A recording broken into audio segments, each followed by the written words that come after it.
What's up, party people? How we doing today? With the beta over for week 1, there was a lot of stuff that happened. Overall, fixed a lot of problems that MW2 had. The clunkiness, the gunplay, the movement, for God's sakes. Above all else, there are some disturbing facts. The cheater problem. There are cheaters in the game. That's a fact. But some of these clips that I've seen are more of a difference between, because it was all PlayStation. It was all PlayStation this weekend. And well, some people were playing on PS4, some people were playing on PS5. There are a lot of problems with the cross-gen play between those consoles, the graphics, the compatibility. It's just a problem. It's a big problem. There's a lot of lagging involved, and they need to get that fixed. On top of that, honestly, Ricochet, it needs to get tossed away. It needs to get thrown out, because the kernel level system is not enough to keep these cheaters at bay. The lawsuits, whatever,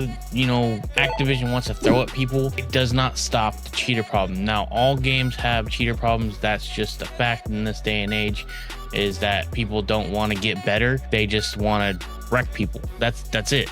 Like that is it. There's nothing of difference. And just, this is my honest opinion on MW3 and what the bad is, what the good is, what needs to get changed. So I hope you guys like this video. If you guys can, hit the like button, hit the subscribe button.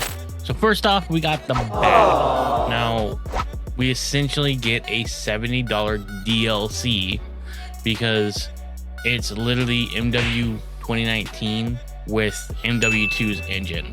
It literally looks the same, feels the same. They fixed a lot of problems with the movement, the clunkiness, the gameplay, but essentially we are getting a $70 DLC.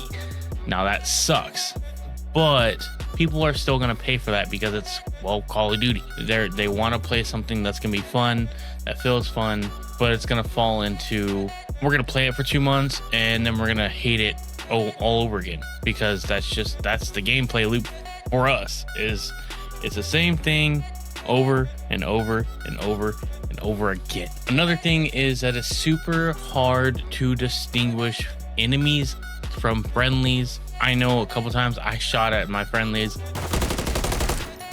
Yo. Oh, that's you. A lot during the beta.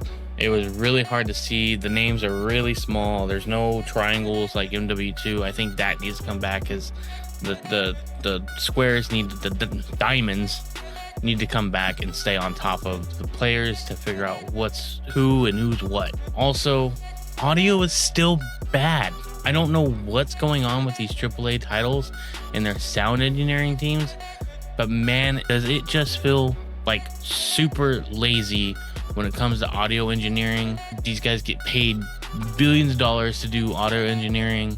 Make sure that, you know, whatever. Now the excuses, they blame textures. I don't think it's textures. I think it's just laziness. They need to get fixed. It needs to get fixed. It's so bad, from Apex to Call of Duty to just everything. And then when I play these indie FPS games, especially battle royales, they have better audio than AAA titles. Come on, that's ridiculous.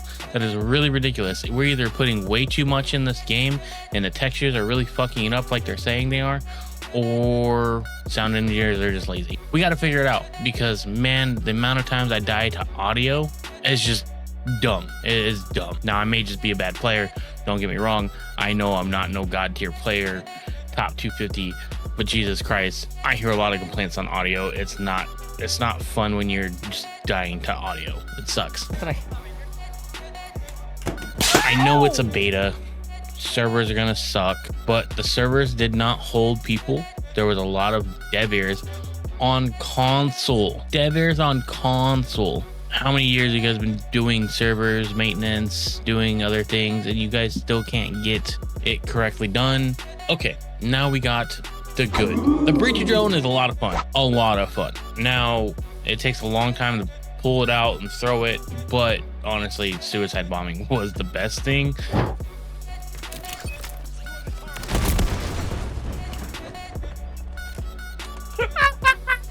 Another thing is Battle Rage was a little too broken, but they rectified it via X. They've learned from IW not communicating with the community at all, and actually are literally on top of it They knew it was broken. Less than 24 hours into the beta, they fixed it. Like, we need that amount of speed. I don't know why all the other games had problems, but Sledgehammer has always been best at communicating with the community and getting stuff done. And I don't know why they're not just bullheading and steamheading just straight along, because IW doesn't communicate at all.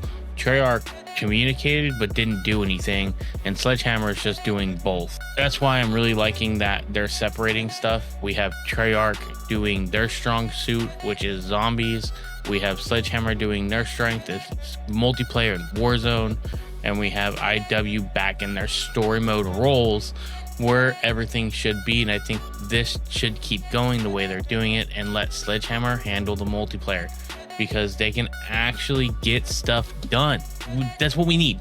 That's what we need from most companies that do this, to have clear communication with the community, because if they don't, people are going to get angry, people are going to leave, there's loss of revenue, there's people's jobs depending on stuff like this. So it really helps that Sledgehammer can communicate with us as a community and let us know that they're still backing and still going and trying to fix things to make things better. They really are the best at listening to people, and I think they just need to have that PR right there. With all that, we've got movement back. The movement kings are everywhere. It's nice, honestly, having that kind of skill gap where people can get better and still win against cheaters because they have movement.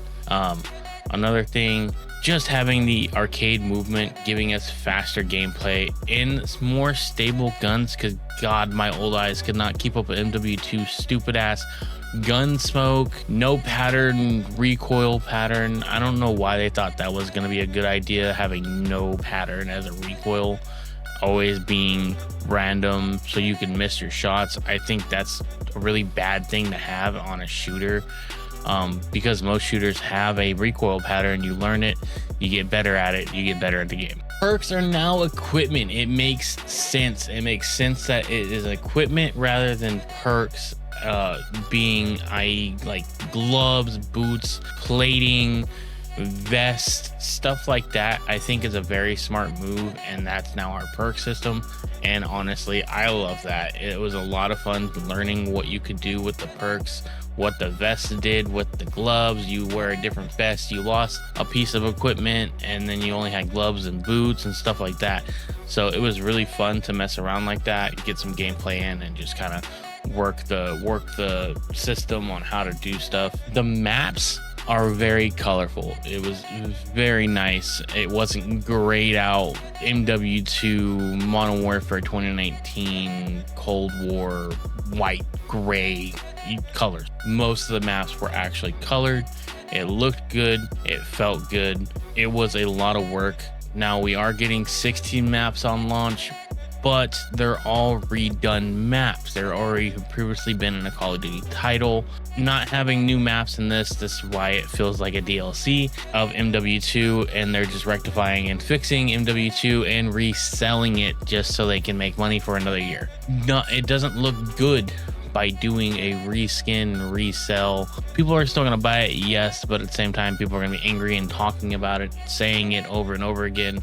I know in most of my streams and most of my content, oh, it just looks like a Modern Warfare 2 DLC, or it just looks like, oh, it's just reskinned maps. Why are you gonna spend $70 on it? Because I'm having fun, and I really do like the devs of Call of Duty. I've got a lot of friends that are devs for games, and I support them.